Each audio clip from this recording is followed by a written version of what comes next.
It's 10 o'clock. Do you know where your children are? From WREG in Memphis, this is News Channel 3 at 10. It is so hurtful and denigrating and painful to have on really one of my first days back to be experience treatment like this. State Representative Justin J. Pearson talking with us after a heated exchange with another lawmaker. The debate coming as Pearson was presenting a bill to end permitless carry, which ended up failing. Hello, I'm Greg Hurst. Hi, I'm Stephanie Skurlock. WREG's Brian Didlake sat down one-on-one with Pearson, who says while this may dominate the conversation today, tomorrow the fight continues. I can disagree, and we can disagree on any policy and legislation, but you do not attack people's family. And that's where Memphis State Representative Justin Pearson says he draws the line, his response coming after this. A heated exchange between Pearson and another state representative, Andrew Farmer.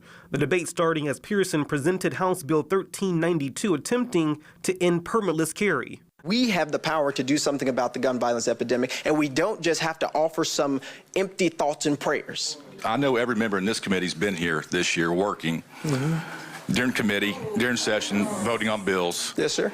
And I know you may have some things going on, but you have not. This is the first time Pearson had been back at the state capitol since the loss of his brother last December, who died of apparent gun suicide. I wouldn't treat him that way. This wasn't about policy. This was about humanity and dignity and how you treat people. And he was disrespectful. We reached out to State Representative Farmer by phone and email, and at this time have not heard back. But during the exchange, he dismissed Pearson's claims. Representative Pearson, it seems that it's very common in your party when you disagree with a comment. Now, what's not disrespectful to you? Unfortunately, for today's headline so far, it is talking about the heated argument and exchange between you and Representative Farmer. But what do you want the conversation changed like tomorrow?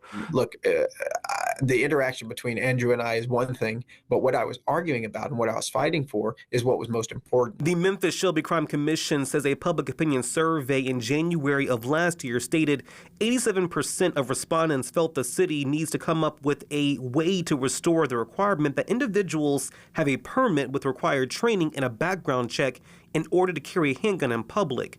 Memphis police previously shared this graph showing more than 8,000 gun-related incidents in 2023 alone. Go to too many funerals due to gun violence, and this is not a way for us to live. Pearson says gun violence is a state problem, not just a Memphis problem, as he encourages others to get involved. And we need to consistently draw attention to the issue, which is gun violence being preventable if we get the right leaders in place to act now. In Memphis, Brian Didlake, WREG, News Channel 3.